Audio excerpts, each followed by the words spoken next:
In many countries, religious freedom is not a concept, it is a question of survival. For simply belonging to the wrong religion, countless numbers of people have been killed. Many others have disappeared, and still more have been imprisoned indefinitely.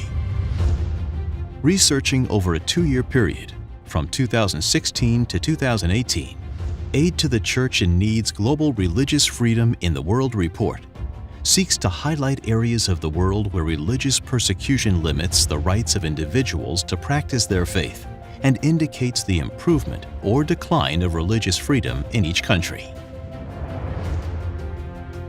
Analyzing 196 countries, the report finds evidence of significant religious freedom violations in 38 nations. Within these, the situation for minority groups in the last 2 years has worsened in 18 countries, almost half.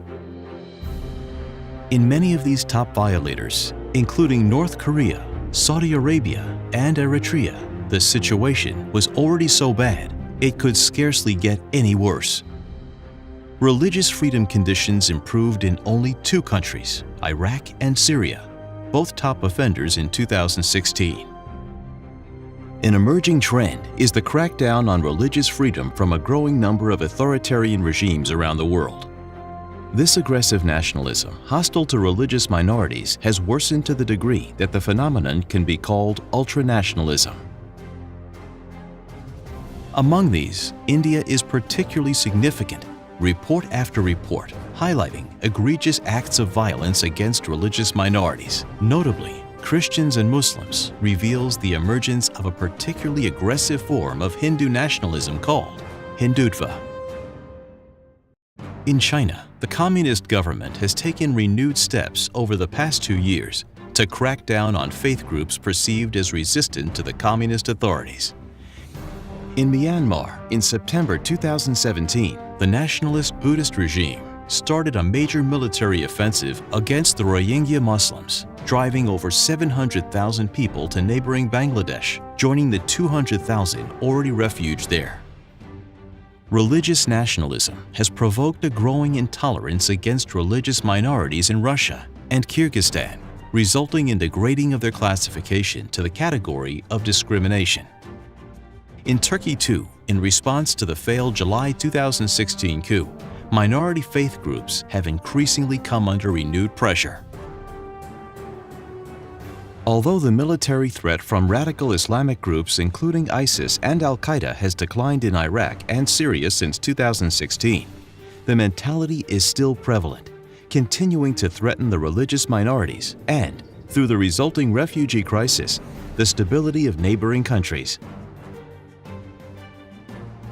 The threat from fundamentalist Islam has since spread to other countries. For example, in Africa, where a new front of Islamic fundamentalism, supported in part by Arab states, is erupting with devastating consequences for religious minorities, notably Christians.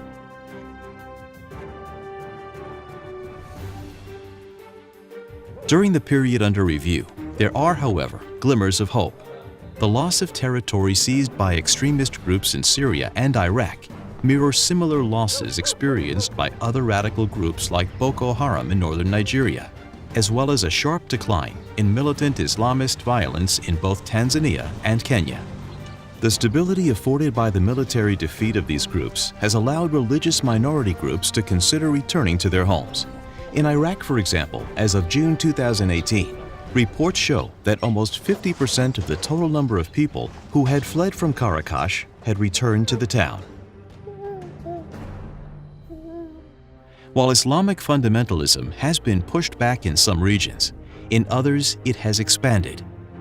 The report reveals an upsurge of terrorist attacks in the West, most notably in Europe. As these attacks demonstrate, the threat posed by extremism has now become universal, imminent, and ever-present. As such, this threat named in the report as neighborhood fundamentalism risks to create a culture of suspicion and distrust, potentially fracturing once harmonious societies. Despite evidence to the growing threat of religious fundamentalism around the world, to date, little has been done to convert words of concern into an agenda to defend and uphold religious liberty. The facts in the report show that there is a barrier of indifference, behind which the suffering of religious minority goes largely unnoticed. Religious illiteracy and apathy blinds the West to the surge in persecution perpetrated by a growing ultranationalism and extremism against minority faith groups.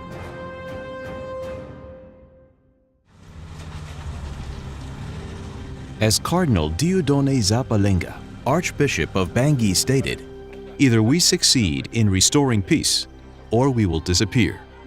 And this is only possible if religious freedom is understood, accepted, and upheld."